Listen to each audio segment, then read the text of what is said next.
Harris, and I'm an advocate and a co-creator of Barefoot Deep Tissue and Barefoot Sports. I've been doing body work for 30 years. And while I can hardly walk, talk, stand, or think, I'm still a good body worker, so it shows you the general all-around nature of the work that we're doing. Who are you, young man? I am Eric Hudson, and I have been fortunate enough to have John as my mentor. And although I've only had about 1/10 of the experience in body work, training under him has enhanced my knowledge greatly. A pretty gross misconception about what deep tissue is. And probably one of the best ways to say what it is say what it's not. Deep tissue does not mean hard.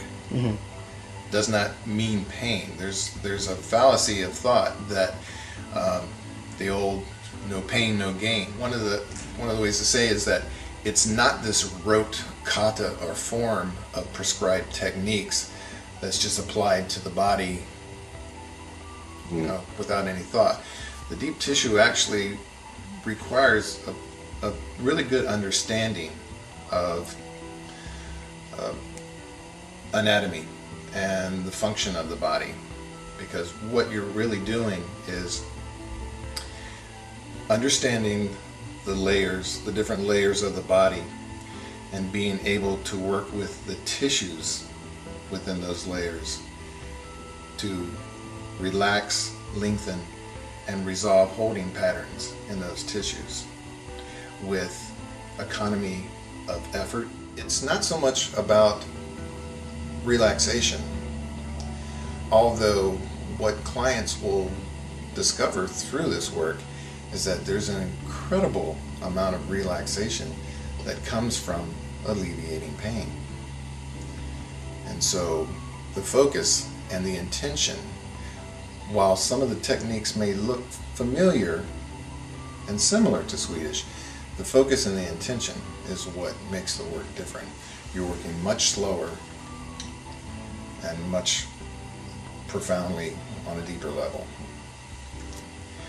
A couple years ago, I heard a figure that 70% of massage therapists' career end within 3 to 4 years due to injury.